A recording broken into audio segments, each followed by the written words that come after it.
8강 제목은 김정은의 3대 세습 진단이다.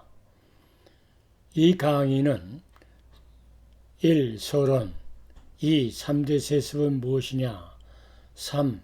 김정은에 대하는 4. 결론으로 구성되어 있다. 1. 서론 2015년 8월 15일은 해방 7년과 분단 70년이다. 8.15는 미국에게는 승전일이고 한국에게는 빚을 되찾은 날이지만 일본에게는 패전의 날이고 국치일이다. 현재 한반도를 들여다보면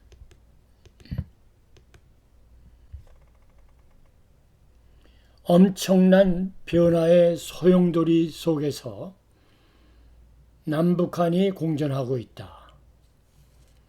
1945년 일본 통치로 해방된 남북한은 강대국에 의하여 분단되었고 새로운 정치 체제가 안정되기 전에 1950년 6월 25일 전쟁을 북한이 남침하여 300만 명 이상의 인명피해를 초래했고 국토를 유린했다.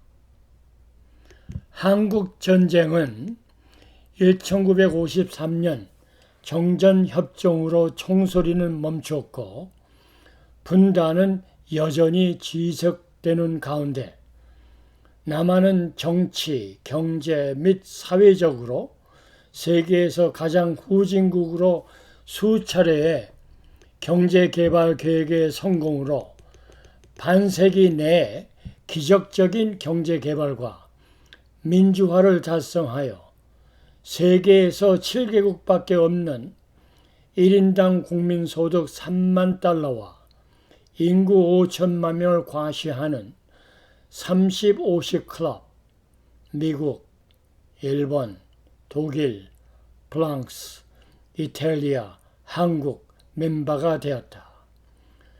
다시 말해서 국민의 뜻과 관계없이 한반도가 강대국에 의해 분단되었고 6.25로 패해된 한국이 정상국가로서 미래는 없어 보였지만 해방 70년이 된 지금 산업개발을 통한 경제개발과 민주화에 성공한 모범국가로 우뚝 섰다.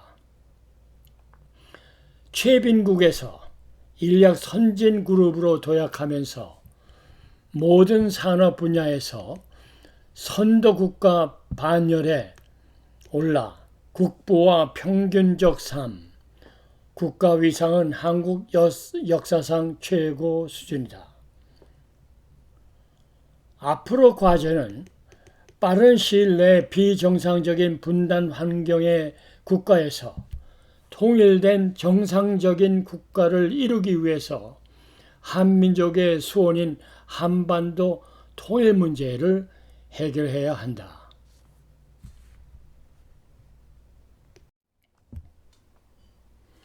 반대로 북한은 세계 흐름에 역행하면서 김씨 왕조 국가를 유지하면서 70년대에는 풍부한 저자원과 일본 통치의 유산인 산업시설 덕분에 남한보다 높은 국민소득을 유지했지만 비정상적인 폐쇄적인 세습제도와 정치 이념 때문에 경제 상황이 후진국으로 추락하여 현재 북한의 1인당 국민소득이 남한 국민소득의 20분의 1에도 미치지 못하고 북한 정권이 표류하고 있다. 다시 말해서 위성사진에 나타난 북한의 야경은 전기가 없어 칠흑이고 밖의 세계와 절연된 블랙홀 같은 북한으로 법질서, 안전보장과 변화의 희망이 없는 70년째 무자비하고 무책임한 비정상적인 수령 유일주의의 독재 체제 국가이다.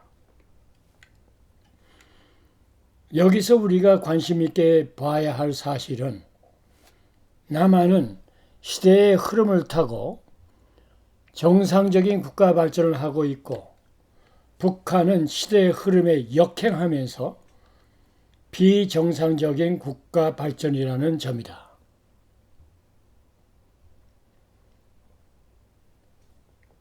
이러한 관점 하에 연일 매스컴을 타고 있는 젊은 독재자 김정은은 북한 정권의 표류, 광기의 북한, 공포정치의 북한, 8월 초 인도네시아발 김정은에게 국제평화상 수여, 북한의 표준시 변경 발표, 90대의 이휘호 여사를 초청해 놓고 만나주지 않는 행실, 비무장지대에서 도발, 최근 조선중앙TV가 보도한 북한군 사격장 표시판에 박근혜 대통령이 표적으로 사격 연습, 북한의 비무장지대 DMZ 목함 지뢰 도발과 서부전선 포격 도발로 초래된 한반도 군사적 긴장 상황을 논의하는 남북 고위급 접촉이 8월 25일에 극적으로 타결하는 비정상적인 독재자 행실을 포함하고 있다. 다시 말해서 김정은은 분단된 한반도를 평화적인 통일국가를 이루는 데는 관심이 없고 오히려 분단을 악용하는 지도자로 둔감하고 있다. 비정상적인 북한의 중심에는 김정은의 3대 세습이 자리 잡고 있다. 비정상을 정상으로 전환하는 것은 개인이나 국가에서 당연지사이다. 앞에서 지적했듯이 이 강의의 제목은 김정은의 3대 세습 진단으로 3대 세습의 정의와 김정은이 취할 수 있는 대안은 무엇인지를 이 강의에서 다루고 비정상을 어떻게 정상으로 돌릴 수 있나를 제시하고 결론을 맺고자 한다.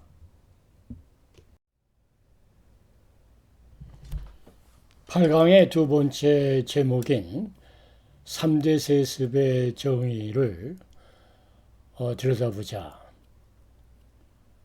북한 정부의 3대 세습은 조선 왕조 500년과 한국의 재벌에서 보듯이 어떻게 왕권과 권력을 교체하느냐가 문제이다. 여기서 주목하는 점은 500년 역사의 조선을 유지했지만 마지막 100년은 망한 채로 조선 국가를 유지한 점이다. 3대 세습의 정의는 어느 관점에서 보느냐에 달려 각기 다른 정의가 나올 수 있다. 나는 나의 책 한반도 통일론에서 3대 세습의 정의를 1대가 창업이고 2대가 수성이라면 3대는 경장으로 설명했다. 여기서 창업은 사전적 의미에서 나라를 처음 세우므로 북한은 주석을 내각 수반으로 하는 주석제 국가를 말한다. 다시 말해서 김일성의 카리스마, 김일성 있고 주체사상을 의미한다. 그의 정치 이념 주체사상은 미국 공포증으로부터 시작되었다. 1950년 한국전 당시 인민군이 낙동강 전선에서 미국 공군의 융단 폭격과 미군과 한국군의 평양 탈환 시 미군의 폭격을 만나 평양을 탈출하여 평안북도 고산진에 피신한 경험으로부터 그는 주한 미군의 철수에 강한 의지와 주체 사상을 주창하였다. 좀 더 자세한 내용은 나의 책 한반도 통일론 331쪽을 참조하기 바란다. 북한은 2009년 4월 개정한 헌법 서문에서 김일성이 조선의 창시자이고 영원한 주석으로 김일성을 숭배하는 사교 집단에 건설한 왕국이다. 두 번째 수성은 사전적 의미에서 조상들이 이룬 일을 이어 지키는 것이다. 즉 김일성 사후에 김정일은 선군 정치를 내세우며 주석제를 폐지하고 최고 권력기관을 국방위원회에 두고 위원장에 취임하면서 김정일의 성실함과 논리, 소위 김정일 국방위원장 있고 선군 사상에 기초하겠다고 밝혔다. 김정일의 선군 사상은 후계자 수업 중이던 70년대 중반 무렵 경제의 새 기술, 새 방법을 도입해 생산성을 높이겠다는 3대 혁명 운동을 이끌다 오히려 경제를 후퇴시킨 경제 문제에 피해가기 위해서 시작되었다. 김정일은 김일성교의 2대 교주이다. 세 번째 경장은 사전적 의미로 사회적, 정치적으로 묵은 제도를 고쳐 새롭게 만드는 것으로 후계자 김정은을 당 중앙군사위원회에 등장시키는 것을 의미한다.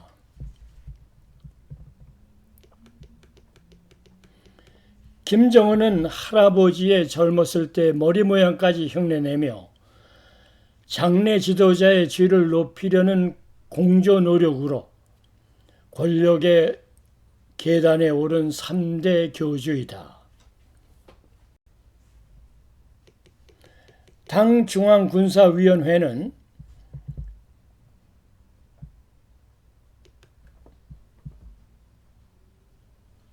북한의 최고 영도기관인 노동당의 최고 군사지휘관으로 당의 군사정책 수행 방법을 토의하며 인민군을 포함한 북한의 군사력 강화와 군수산업 발전에 관한 사업을 조직 지도하는 기관이다.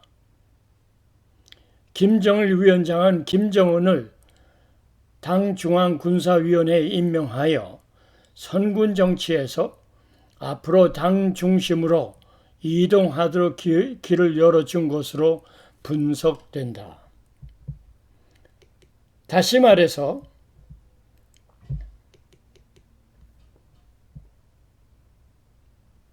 김정은의 경장은 이론적으로 1대 카리스마와 2대의 성실함을 두루 갖춘 쌍권총의 소유자를 의미한다. 과연 김정은이 실질적으로 쌍권총의 소유자인지는 두고 볼 일이지만 전망은 그리 밝지 않은 것으로 분석된다. 왜냐하면 사교 왕국에선 교주인 절대권을 둘러싼 노동당과 군 간부, 사교 경직자 집단들이 2,400만 북한 주민 신도들에게 굶주림과 공개 처형의 억압과 착취를 가하고 있다. 사교 교주의 대물림한 거짓을 영원히 가려줄 어둠의 장막은 없기 때문이다. 북한 주민 신도들에게 핵을 먹고 살라고 강요할 수 없으며 이밥, 쌀밥에 고깃국을 제공하지 못하는 교주들의 행동은 시대 역행과 인권을 유리하는 행위로 오래가지 못하기 때문이다. 평양의 교주들이 통치를 잘 한다면 서울의 탈북 동포가 2000년 한 해에 312명에서 2010년 10월 말경 2만 명에 이르거나 중국, 동남아 난민이 아니라 한민족이고 통일의 날을 기약하는 전령들이고 통일시대를 앞당기는 힘을 가진 동포들을 방치할 수 없는 일이다. 자신의 신도를 관리하지 못하는 교주는 오래가기 어렵다. 또한 정당한 신흥 종교에서는 또 3대 교주가 제대로 들어서야만 그 종교가 오래 가지만 3대에서는 실패 가능성이 높은 이유도 있다.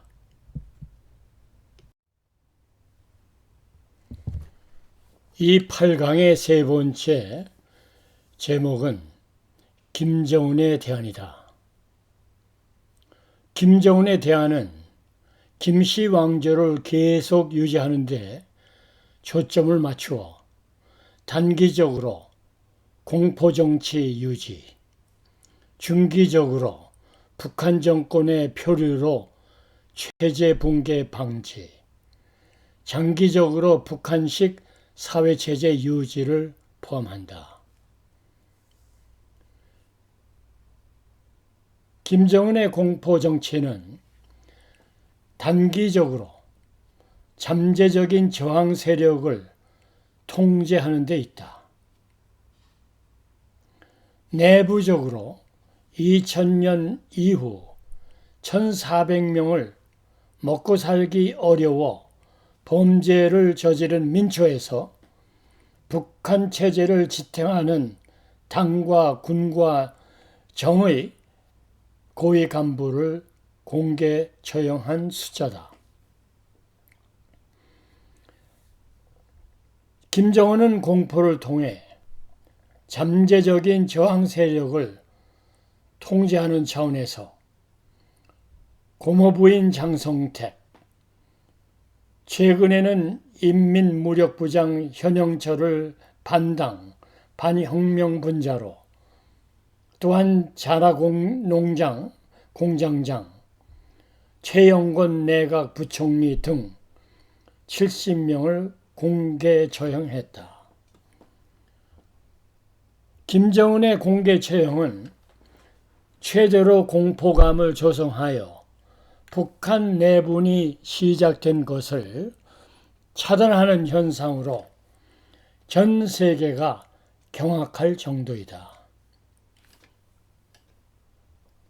여기서 뒤집어 말하면 수령의 통치에 대한 당군정 내부 이너서클에서 반발, 소위 김정은 저격이 심상치 않음과 김정은의 측근조차 믿지 못하는 중증 불안 컴플렉스가 작용하여 붕괴 가능성도 내포함을 의미한다.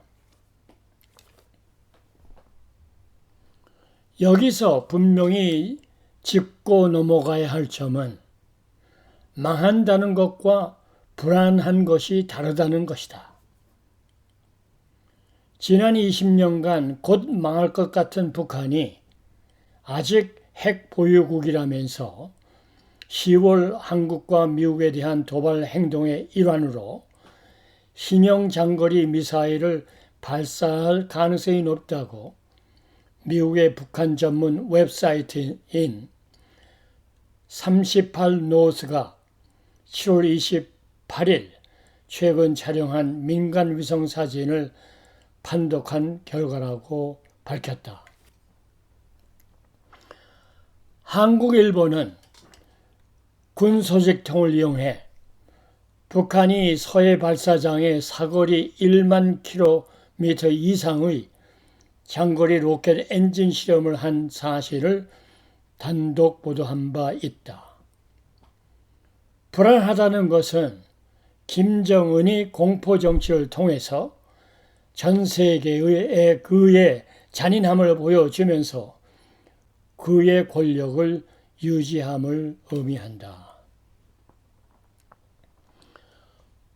외부적으로 김정은은 핵과 미사일 개발에 올인하여 북한 헌법에 핵무기 보유국가를 명시하고 베이징과의 관계도 희생시키면서 핵무기 개발에 아버지 김정일보다 더 핵에 의존하고 있다.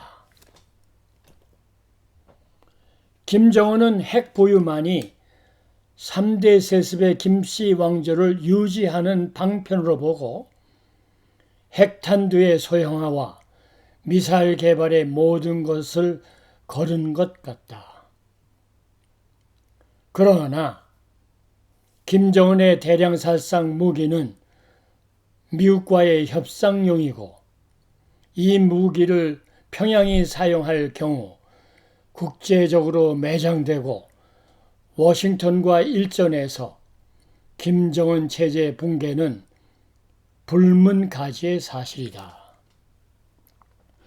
이런 이유로 김정은의 핵무기 사용은 어렵고 단지 종이 호랑이에 불과하다. 뒤집어 말하자면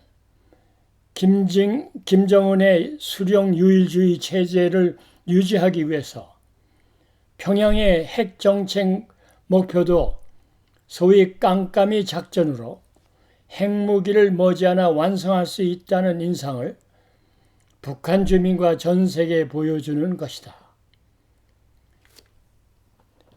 만약 그 경계선을 넘어 지역 안보에 심각한 위험이 될 때 역으로 한국과 일본은 핵무장을 불러올 것이고 중국도 그 사태를 받아들이지 않고 좀 더 나아가 이란 핵타결과 함께 국제사회의 압력은 더 거세져 북한은 고립무원 내지 붕괴를 자처하는 계기가 될 것이다. 이 말은 핵과 대량살상 무기 미사일을 개발하여 겁없이 휘둘러대는 비정상의 김정은을 남한은 물론 주변 강국들이 방치하지 않는다는 논리다. 칼의 양면과 같이 김정은이 핵과 미사일을 고민해야 할 과제이다. 중기적으로 북한 정권의 표류로 체제 붕괴 방지를 이해하기 위해서 정권의 표류의 의미를 짚고 넘어가야 한다. 정권의 표류의 뜻은 국제적 고립과 국내적 사정의 악화로 정상적인 국가 전략 방향을 유지하지 못하고 단지 정권 표류를 하면서 방향성을 잃어 대내외 행위를 예측하기 어려운 상황을 의미한다. 여기서 주목하는 점은 북한이 능동적인 정책의 수립을 통한 생존이 아니라 사회와 암묵적 타협을 통해서 단순히 존재하는 현상이다.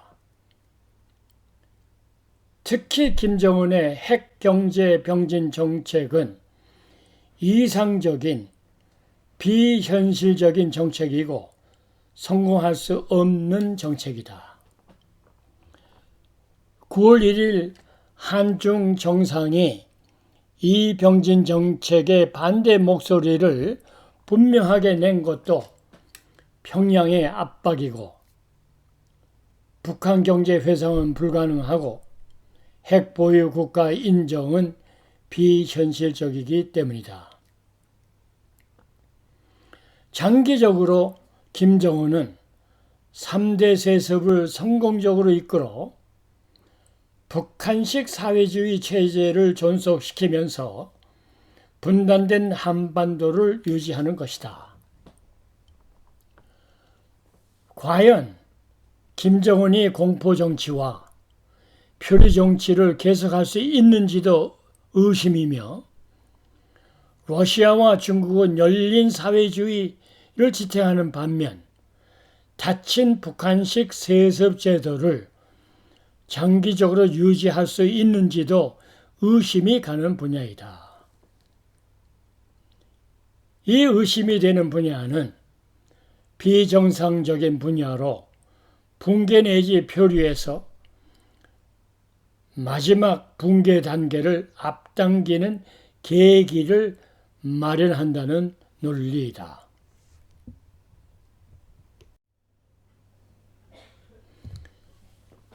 네 번째, 이 강의의 결론을 맺고자 한다. 이러한 의심이 가는 분야에서 탈피할 수 있는 대안을 찾는 점은 김정은이 비정상의 북한을 정상의 북한으로 변혁하는 일이다. 정상국가로 돌아오는 진화론적 차원에서 통큰 정치로 서구에서 받은 교육, 즉 정치사회 과정과 디지털 시대의 흐름에 따라 대안을 찾아야 한다. 김정은이 3대 세습을 유지하기 위해서 진화하는 방식은 점진적으로 하나씩 개선되는 것이 아니라 낡은 모순과 오류가 쌓여 한 번에 꽝 폭발하고 고통과 치욕의 과정을 거쳐 어쩔 수 없이 대안을 찾을 때까지 기다리지 말고 미리 대안을 찾으라는 것이다. 한반도 통일론 저자로서 김정은에게 주는 대안은 두 단계이다.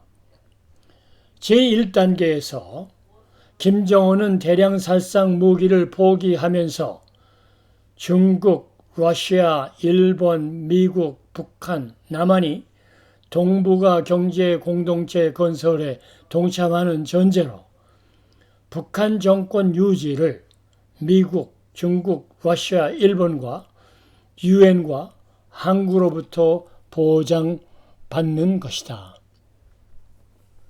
제1단계에서 김정은이 핵을 포기하는 대가로 정권 유지를 주변 강대국과 유엔과 한국으로부터 받고 러시아와 중국, 일본을 포함하여 동북아 경제 공동체 건설에 참여하는 것은 한반도 평화와 동북아 평화 유지에 도움이 되고 미국의 강력한 경제 제재에서 풀려나올 수 있는 절호의 기회로 윈윈 정책 제안이다.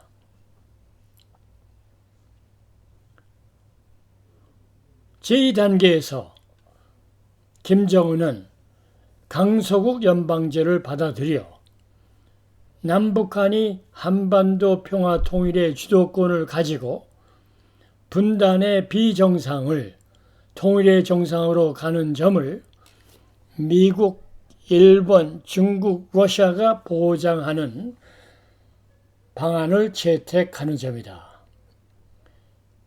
제2단계의 내용은 한반도 통일론 책을 참조하기 바란다. 나의 2단계 제안이 단기적으로 김정은의 공포정치 해소, 중기적으로 표류 정권 유지, 장기적으로 안정된 3대 세습을 유지할 수 있는 대안임을 밝힌다. 끝으로 김정은의 3대 세습 진단에 지적하고 싶은 점은 비정상을 정상으로 돌리려면 김정은이 개혁 개방을 시대 흐름에 맞게 하고 핵을 포기하면서 3대 세습을 표류 정권 유지 차원에서 가능하다고 본다. 그렇지 않으면 김정은은 많은 한계를 느끼면서 북한 붕괴의 길로 접어들 가능성이 농후하다고 본다. 최근 남북한 고위급 회담이 주는 교훈은 손익계산서를 떠나 한반도 위기 국면을 주변 강대국의 중재자 역할에 기회를 주지 않고 남북한이 주도적으로 해결한 점과 분단을 넘어 통일로 가는 과정도 남북한이 주도적으로 이끌 수 있는 점은 높이 평가하면서 2015년 9월 2일 미국 베사디나에서 결론을 맺는다.